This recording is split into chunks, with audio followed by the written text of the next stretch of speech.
No, estuve participando de un taller que lo que hacía ese taller era acompañarte o darte herramientas para que vos puedas laburar cuestiones que tienen que ver con la menstruación con pibes y pibas y adolescentes. Es una docente y también psicopedagoga que se llama Laura Canals, quien da estos talleres. Yo he hecho varios con ella sobre diversidad sexual, sobre abuso y demás. Bueno, el encuentro de este sábado tuvo que ver con menstruación y se da en el Centro Cultural Tierra Violeta, que es un espacio muy hermoso, que si andan por Buenos Aires lo recomiendo, en Tacuarí 538. No estoy muy segura de lo que voy a decir, pero me parece que la gestora, digamos, de este espacio, o alguito tuvo que ver, es Diana Mafía, de quien hemos hablado en alguna oportunidad, que también es muy grosa, así que invito a que se acerquen ahí porque es un espacio muy, muy piola.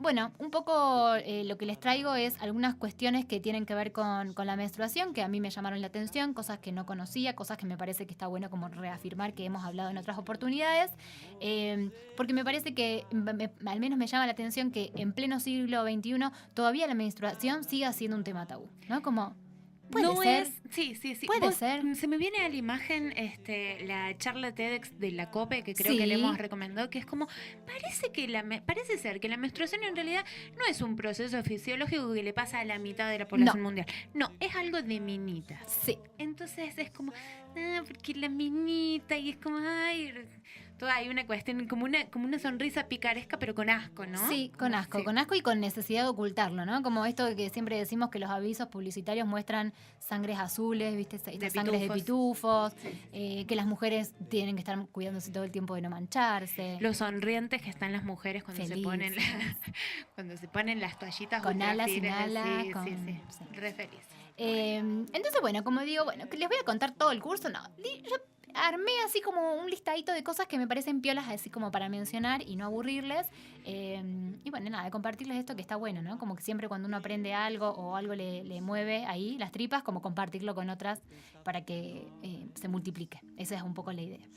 Bueno, el taller lo que buscaba justamente es derribar mitos y de construir esta idea que se tiene de la menstruación y laburar con lo que cada uno entiende que es la menstruación, ¿no? Porque hemos tenido una viola consigna que tenía que ver con qué es para vos menstruar. Tal cual. Y había de todo, ¿no? Hay algunas que lo viven como un proceso de limpieza, otras que lo viven como una cagada, digo, cada mujer lo vive diferente, entonces también tenía que ver con aportar cada una cómo lo vivía. Me parece que lo importante, lo central y el inicio de todo tiene que ver con entender que menstruar es político y que por tanto es una construcción también social. Como que no todas menstruamos igual y a lo largo del tiempo la menstruación no fue lo mismo, ¿no? Como que se va construyendo socialmente. Bueno, una de las cosas que me enteré, que me dejaron así como muy mal, o sea, muy tristemente mal, es que hoy en día, a ver si vos sabías esto, porque ni siquiera lo puedo mencionar. Hoy en día hay ginecólogos y ginecólogas que inyectan a las pibas de 8, 9, 10 años para retrasar su menarquía, es decir, su primera menstruación. Esto sucede. No sabía. Es muy fuerte esto Es que muy estoy fuerte. diciendo. Sí sé, o sea, sí es fuerte, pero hablando un poco de la intervención, sí tengo como de casos muy cercanos, ginecólogos y ginecólogas que ante la primera menstruación, que bueno, los primeros ciclos por ahí suelen ser más largos, bueno, al principio Irregulares. irregulares, hasta que uno se regularice pueden pasar muchos años inclusive. Sí. La pastilla anticonceptiva Esa como siempre. esa es Esa como, siempre, caramelito. claro, Sí, caramelito. sí, es así. Bueno, que también digamos, uno lo naturaliza como si fuera, bueno, pero también es como, es fuerte. Es fuerte. Sí, Es sí, muy sí, sí, fuerte. sí. Bueno, Así que bueno, andan inyectando a las niñas porque dicen, claro, 8 o 9 años es muy chiquita para menstruar. Y bueno, es cierto, es muy chiquita, pero digo, ¿por qué inyectar? Bueno. Y algo que también tiene que ver con esto, que se conversó, que me llamó mucho la atención, es que hay una tendencia a nivel mundial de que las menstruaciones cada vez son más precoces, es decir, cada vez las niñas menstruan en antes. edades, claro, en edades más tempranas. Y ahí es como, bueno, la pregunta es, bueno, ¿y pero por qué? ¿Qué es lo que está pasando? Bueno, hay quienes dicen que tiene que ver con la cuestión de la alimentación, de lo que estamos ingiriendo, de las hormonas que consumimos a través de los productos que consumimos. Y después hay una corriente que también, que ahí como quizás tendríamos que investigar un poquito más, pero que se mencionó en el taller que fui el otro día, que menciona que también el bombardeo mediático y la hipersexualización que hay de las pibas lleva también a que esto suceda. ¿no? Ahí tendríamos que Las dos investigar cosas un me poquito parecen lógicas, sí, quizás la segunda teoría como por ahí reforzarlo un poco más y volver a traerla así. Y también obviamente abrimos a quienes nos están escuchando, si saben algo de esto, que también nos informen y lo compartimos. Bueno, esto que vos traías también, esto de que, bueno, no, es algo que nos pasa a la mitad de la población. Digo, basta de que sea tabú, basta de no hablarlo, basta de ocultarlo, basta de hacernos menstruar azul en las publicidades. Nos pasa, ¿no? Y nos pasa a la mitad de la población. Y sin embargo sigue siendo tabú. Y todos los meses. Y Y no es un hecho aislado, sino que forma parte de un ciclo natural, Eso. ¿no? Que se va repitiendo. O sea, son años y años de nuestras vidas. Tal cual. Otra cosa que me parece interesante es esto que vos decías que tiene que ver con los ciclos, de que no es que la menstruación es solamente esos 4 o 5 días, o 6 o 7, depende de la mujer, que le viene, digamos, que menstrua, que sangra. Digamos, tiene que ver con un ciclo, con parte de un ciclo, y que por eso somos cíclicas. Y lo importante de la ciclicidad tiene que ver con que en cada momento del ciclo podemos descubrir una potencia, algo que nos conecta con nosotras mismas y que es individual de cada una, ¿no? Tal cual. Y que tiene que ver con encontrarse, con conectarse con una misma. Otra cuestión que también tiene que ver un poco con lo que plantea la ley de legalización del aborto, y que también lo hemos hablado con la cuestión de nacimientos respetados, tiene que ver con una categoría conceptual que, al hablar de menstruación, está bueno que podamos decir, por ejemplo, cuerpos menstruantes o biomujeres. Biomujeres. Esa no la tenía. No la tenía. Y la incorporé ahora y la comparto porque está buena. Y eso también de cuerpos menstruantes. El taller al que fuimos se llamaba Cosa de Chicas. Bien. Pero, digamos, digamos, cuando le dice, bueno, pero es solamente de chicas la menstruación, entonces como también indagamos en eso, en que hay cuerpos que menstruan, pero que no necesariamente son mujeres. Bien. ¿No? Que también está bueno eso, que podamos, si bien, bueno, toda la realidad complejiza también el lenguaje, está bueno que lo podamos incorporar. Entiendo que sea difícil quizás, pero es importante que sepamos que, por ejemplo, hay mujeres que menstruan, pero que no se autoperciben mujeres, como por ejemplo los varones trans. Exacto. Los varones trans menstruan, pero no se consideran mujeres. Bien. Entonces no hablemos, cuando hablamos de menstruación, está bueno que no hagamos un sinónimo con el hecho de ser mujer, ¿sí? Bien. Tampoco estaría bueno que lo hagamos como un sinónimo de fertilidad, ¿no? Porque muchas veces cuando la primera vez que menstruamos es como, bueno, si sos señorita, entonces ahora ya puede quedar embarazada, ¿no? Como si... Yo voy a contar algo. Ay, ¿qué vas a contar? Lo cuento. Ah, la mierda. No voy a poner, no voy a... Solo voy a decir la frase, ¿no? A mí me dijeron cuando, al poquito tiempo, que un ser, ¿no? Un ser horroroso que vamos a ponerle... No sé si vieron la película El Señor de los Anillos. Bueno, un ogro. Así, imagínenselo así, que viene y le dice a la Yu de 12 años, ya estás en edad de merecer. Ah, la miércoles. Y fue ¿Qué? como, claro, ahí un cortocircuito, no entendí, creo que entendía, pero me está queriendo decir eso o no me está queriendo, bueno, y tiene que ver un poco con eso, ¿no? Y como empezar a partir de ahora sí te puedo sexualizar, porque Claro. bueno, estás como, bueno, fuerte. Es fuerte. Bueno, y por último, algo que fui aprendiendo, digamos, en todas las formaciones que he hecho sobre ginecología autogestiva y sobre terapia menstrual, que es el hecho de que si pensamos diferente vamos a sentirlo seguramente también diferente, ¿no? Como que me parece que está bueno que empecemos a mirar distinto el tema de la menstruación. Esto de dejar de ocultarnos, de hacer que esos días no pasa nada, porque la verdad es que sí pasa. Liberamos como 40 mililitros de sangre por mes. Digo, no es nada. No es moco de pavo. Claro, es un montón. Y eso no implica solamente un proceso fisiológico, sino también energía, mente, emoción. Digo, hay muchas cosas que están pasando. Entonces está bueno que sintamos nuestro cuerpo cuando está menstruando, ¿no? Que Tal nos cual. conectemos con Y me eso. parece importante esto que vos decías, como esto de menstruar, que es un hecho político. Me parece que todo lo que tenga que ver con conocernos y apropiarnos de estos cuerpos violados, mutilados, asesinados y despojados de toda identidad durante tanto tiempo, simplemente cuerpos objeto para consumo, digamos, ¿no? Y que una misma se lo cree y una misma se objetualiza, digamos, ante el mundo. Es como cada proceso que tenga que ver habitar, con hacernos dueñas, y no con hacernos dueñas desde un lugar de propiedad, ¿no? No porque de pronto mi cuerpo es, no desde esa concepción capitalista, si se quiere, sino desde el habitar el espacio y de habitarnos. Y es como, nosotras hablemos de la menstruación, para los varones o para cualquier, digamos, otra identidad puede ser, es habitar esto que soy, que el espacio que ocupo en este mundo. Y reencontrarnos, porque bueno, ya lo vamos a hablar seguramente el lunes que viene, pero también todo lo que tiene que ver con la gestión menstrual, el uso de toallitas y el desecho de esas toallitas, nos aleja también de nuestro proceso, digo. A muchas que empezamos a usar la copa menstrual, el hecho de ver nuestra sangre, de poder tocarla, digamos, de poder sentirla, nos conecta desde otro lugar. Entonces, como me parece que está bueno que nos apropiemos de nuestro proceso, de nuestra menstruación, de nuestra ciclicidad. Somos cíclicas y está bueno como abrazar eso. Tal cual. Y en este tallercito también conocí, aparte de quien dio el taller, que les contaba que se llama Laura Canals, que también la podríamos también invitar en algún momento a que se sume a estos encuentros de los lunes. Estuvo presente en el taller Violeta del Río, que es autora de un libro que se llama Mi primer libro rojo, y de un segundo libro que editó que se llama Te acompaño, que justamente lo que hacen es acompañar en el proceso de bienvenir a la menstruación. Entonces vamos a ir a un breve musiquín y regresamos con ella para que nos cuente un poquito cómo fue ese proceso de escritura de estos hermosos y bellos libros. Me encantó. Mi primer libro rojo y Te acompaño. A ver si nos escucha. Violeta del Río, ¿estás por ahí? Sí, aquí estoy. Ahí estamos. ¿Cómo estás? Bienvenida. Ay, muchas gracias, chicas. Me puedo sentir como en casa porque están en casa Violeta. Claro, sí. Recién estuvimos conversando, les estuve contando un poquitito de lo que fue el taller el día sábado, de las cosas que estuvimos charlando. Y ahora teníamos ganas de hacerte un montón de preguntas respecto a tu proceso de escritura de tus ambos libros y de también de tu menstruación, de tu vínculo con tu menstruación. Contanos un poquito primero cómo fue la escritura de este primer libro, Mi primer libro rojo.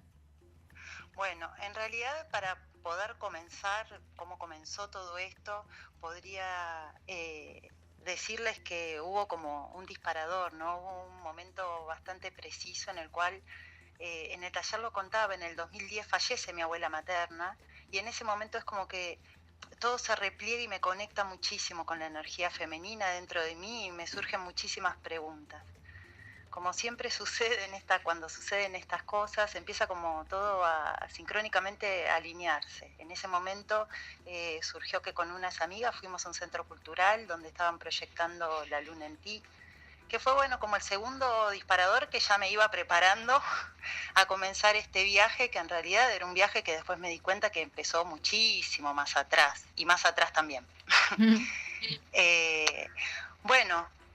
Cuando vi el documental, fue, que seguramente lo conocerán, sí. Fue un documental que a mí sobre todo me despertó muchas preguntas y me llevó como esa memoria, ¿no? De ir hasta ese lugar, a esos 11 años, a la niña que habita en mí, a hacerme, como instalarme, ¿no? Y habitar nuevamente ese lugar. Bueno, creo que hacer ese movimiento interno fue el que despertó un montón de cosas. En ese momento, como fue en un centro cultural, después de proyectarse el documental, bueno, entre las mismas mujeres que estábamos, surgieron, bueno, un montón de charlas, las típicas charlas circulares, ¿no? Sí. Y nomás ahí empezamos a circular. Entonces, bueno, fueron varios años de participar de círculos de mujeres e ir profundizando y haciendo mi proceso de una manera bastante profunda y a la vez escuchar en el afuera a otras mujeres cómo lo habían vivido. Entonces, bueno, en mi propio proceso fui encontrando infinidad de información, muchísima información muy rica para mí, para la mujer que soy hoy, cómo me constituye. Entonces, bueno, durante todo ese proceso y al mismo tiempo circulando y escuchando otras voces de mujeres y en esta sabiduría que tienen los círculos, ¿no? De aun cuando uno calla, el otro está nombrándome también. Y bueno, en ese proceso me di cuenta que había una memoria colectiva de dolor y una memoria, bueno, también familiar, de bastante carga con respecto a este tema. y que si bien el umbral del dolor es bastante personal, la memoria que viene viajando con respecto a estos temas es algo que hay que empezar a cambiar el enfoque y poder darle otra mirada. Y si a mí me había servido tanto, me había renovado tanto, había hecho tanta muerte y vida, tantos procesos de muerte y vida, esto tenía que ser un proceso abierto al resto de las mujeres, pero sobre todo muchas mujeres lo están haciendo. Era a las niñas tratar de transmitirle otro enfoque con respecto a este proceso y sí mostrárselo desde un lugar más vital, más alegre, de como entusiasmarlas a ir hacia esa ciclicidad, ¿no? Que es algo que, bueno, las generaciones anteriores, y estamos viviendo esta transición en este momento, no la hemos tenido y estamos como limpiando nuestros úteros de memorias más dolorosas en algunos casos, en otros no. Pero bueno, siempre uno encuentra información que sirve para seguir creciendo, porque yo creo que tiene que ver con eso, ¿no? Uno va ahí como evolucionando. Y bueno, y el libro fue una consecuencia de todo esto. Simplemente el libro empezó, voy a ser muy sincera, yo desde chica también me dedico al arte y bueno, un día hice un dibujo que yo lo sentí muy potente, era un mandala de mujeres, era una flor que está en el libro. Y yo me lo quedé mirando durante bastante tiempo, era como que tenía mucha pregnancia para mí y siempre volví a ese dibujo y dije, ¿qué hay acá? Entonces, bueno, cuando me metí como a respirar el dibujo, a sentir el dibujo, a entrar en el dibujo, bueno, atrás de ese dibujo había todo un libro. Wow. Y ahí es donde, bueno, empecé como a repasar cuáles son todos esos ítems o estos mitos o estas ideas o estas cosas que circulan a la menstruación para poder ir haciendo esta transición, ¿no? Darle nombre y ponerle nombre, el nombre que tienen. A la menstruación llamarla menstruación, al pudor o a la vergüenza, si aparece, llamar la vergüenza, o sea, nombrar eso que va apareciendo, ver cómo es el tiempo que tiene cada niña, nada está ni bien ni mal, simplemente no hay que ocultarlo, hay que ir diciéndolo. Bueno, cada niña, como cada mujer, tiene su proceso, su tiempo para poder decirlo, pero transmitirles que no están solas, que eso es otra cosa que se desprendía de este mandala, ¿no? Era como me sentía muy acompañada, pero acompañada no solo con lo visible, era como desde mucho tiempo atrás me sentía acompañada. Entonces, bueno, transmitirles esto, ¿no? Que después de todo somos la mitad de la población pasando por esta experiencia silenciosa, y bueno, es como tiempo de darle otro enfoque, me parece. Y eso fue lo que sentí. Y así de una manera súper lúdica fue que salió el libro y con muchísima alegría, que era otra señal que a mí me decía que bueno, era algo realmente para compartir, porque yo no me imaginé todavía ni publicándolo ni nada, todo eso fue como mostrándomelo el mismo camino y el andar. ¿Y qué pasó cuando se publicó? ¿Qué repercusiones tuvo? ¿Qué impacto? Es que en realidad yo hice una primera tirada chiquitita, juntando la plata que tenía, pidiéndole a amigas, a familia, y bueno, esa primera tirada voló. Era como si de repente hubiera tirado una gotita y había una sed muy grande. Y yo sentía que había una fuerza que era la misma fuerza que yo había tenido también y que percibían las mujeres. Entonces, bueno, eso implicó que me seguían pidiendo y yo dije, bueno, miren, voy a ser muy sincera, yo plata para hacer otro no tengo, pero el libro está, o sea, hagamos un financiamiento colectivo o cómprenlo antes y yo se los doy. Y bueno, y así fue como se empezó a gestar la segunda edición y se concretó la segunda edición, con lo cual también es muy lindo cuando sucede también de esta manera. Para mí fue como un abrazo muy lindo y lo sigue siendo, porque el segundo libro pues, sucedió lo mismo. Para quienes no lo han leído aún, mi primer libro rojo habla de una niña que luego de haber escuchado muchas historias acerca de la menstruación, la vive en primera persona. Ese es como la primera gestación, ¿no? que vos haces. Sí. Y hay una segunda instancia, que es un libro que hace poquito que está, que se llama Te acompaño. Exactamente. ¿Y cuál sí. es? Ajá, contanos. Disculpa, te interrumpí, decime. No, ¿cuál es, digamos, por qué aparece Te acompaño? ¿Cuál fue la necesidad que vos sentiste? ¿Cuál fue ese despertar que hizo que aparezca la necesidad de escribir Te acompaño?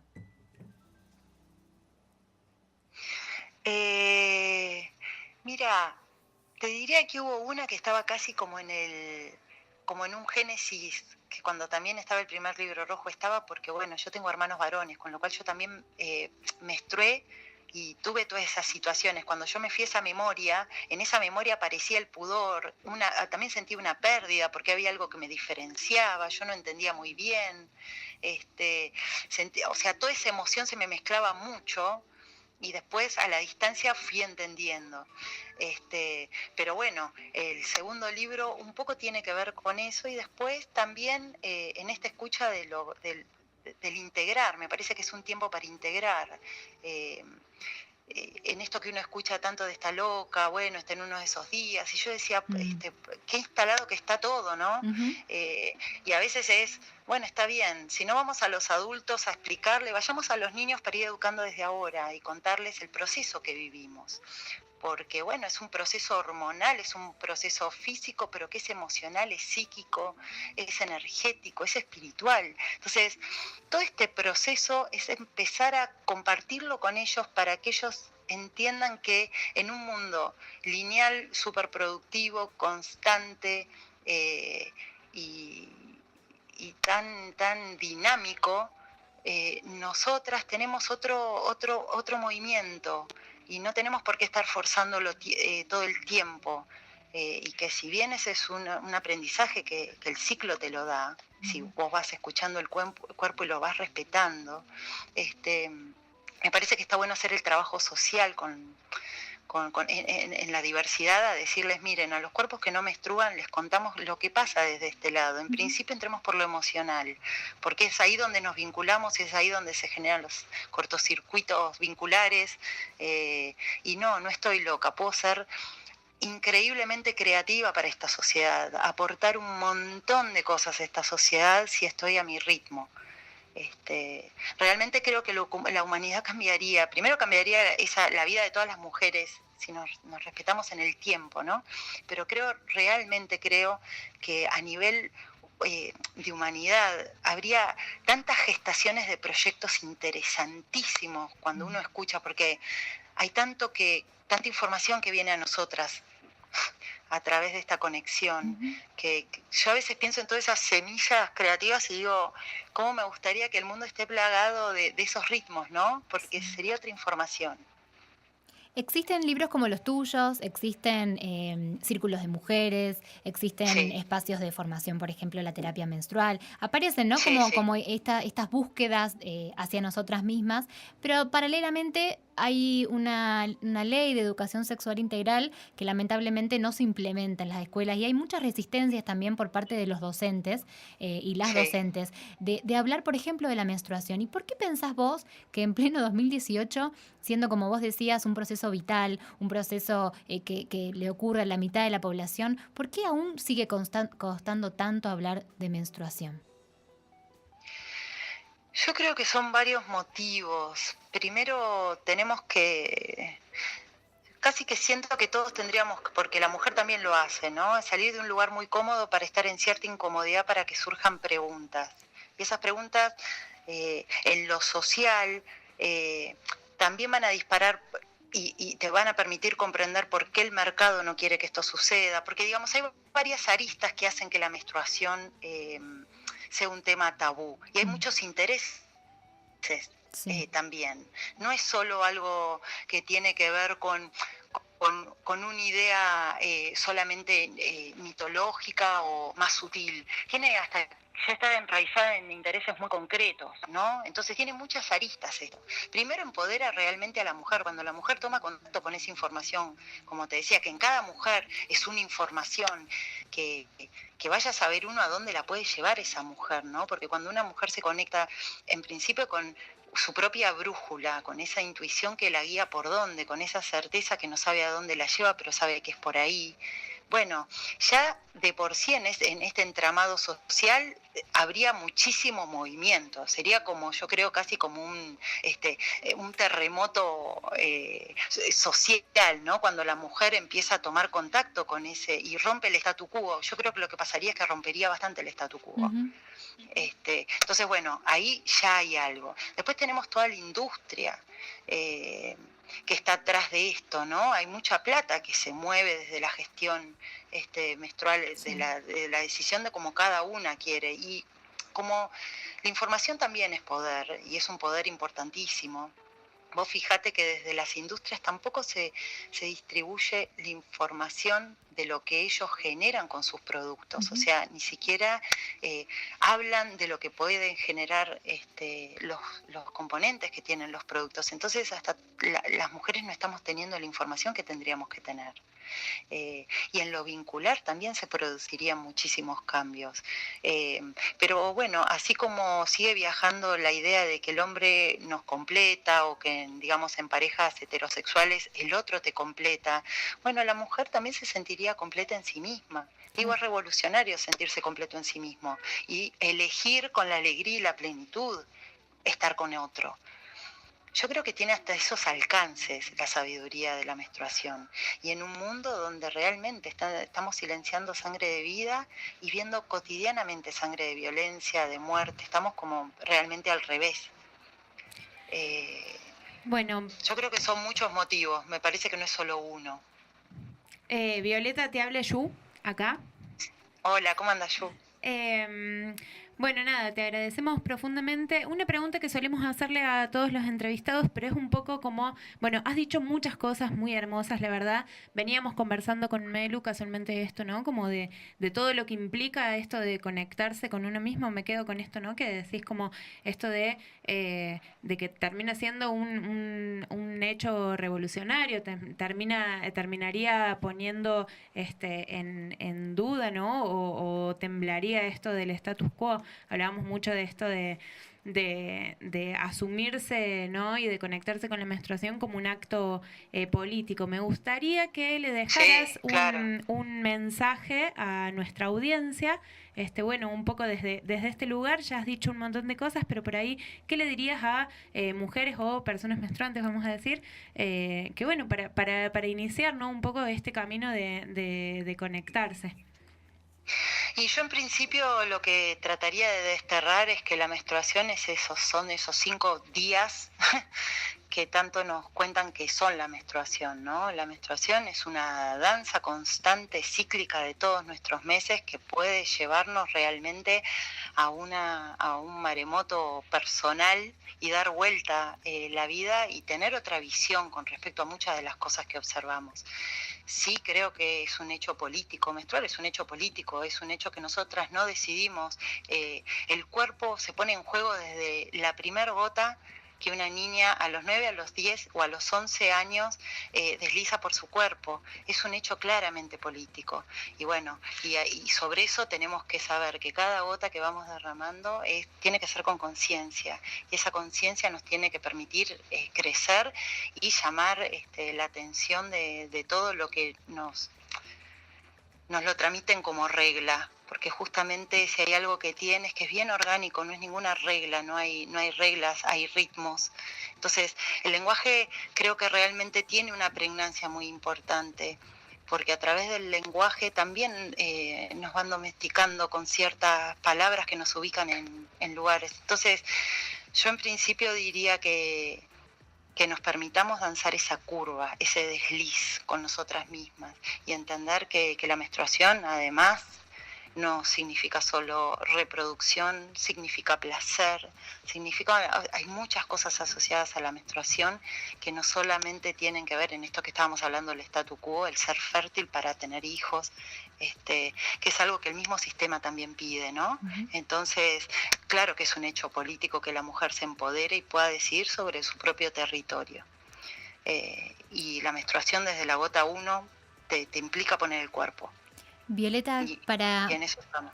Para ir terminando, una última pregunta que queremos hacerte es, ¿qué le diría esta Violeta del Río a esa Viole pequeña en sus primeras menstruaciones? ¿Qué le dirías vos, esta Violeta, a la Viole de aquellos años? Uy, que es un mundo infinitamente fértil para jugar, para reírse, para gozar, para disfrutar, y que suelte el miedo a la pérdida, que suelte ese miedo a la pérdida o o sentir que dejó de ser algo, porque en realidad esa es la enseñanza de la muerte y la vida, es poder soltar para renacer en el mismo paso a otra nueva cosa. Pero bueno, uno lo va entendiendo en el tiempo, pero claro, es esa fortaleza, el ciclo muerte-vida, muerte-vida, muerte, y seguir así todo el tiempo. Bueno, Violeta, somos una espiral hermosa. Muchísimas gracias. Y me gustaría solamente agregar una cosita más con respecto a lo que dijeron de la ESI. Me parece clave, pero, o sea, clave, ya excediendo un hecho político de políticas públicas, o sea, es clave que la ESI se manifieste en todo su esplendor y que pongamos y que las leyes se cumplan, y que no solo se cumplan, que se expandan, y que las mismas adolescentes puedan participar y construir todo esto, porque nosotras venimos de ir entendiendo nuestros propios ciclos y vamos sumándole, pero las nuevas generaciones también tienen muchísimo ahí que están recibiendo, entonces es unir toda esa potencia para seguir aprendiendo. Y sí, es importantísimo la educación sexual integral, además justamente anticonceptivos gratuitos para no abortar y aborto para no morir. Así que me parece clave. Toda esta tríada está súper conectada. Buenísimo, Violeta, muchísimas gracias, te súper agradecemos la comunicación, todas las cosas hermosas que nos has dejado. Vamos a seguir, Viole, recomendando estos libritos. Yo le voy a pedir uno a la Melu, a ver si te puedo leer. Nada de eso, desde ya muchísimas gracias, nos has emocionado. Muchas gracias, Viole. La agradecida soy yo por poder compartirlo también, así que les mando un beso enorme. Un abrazo, adiós.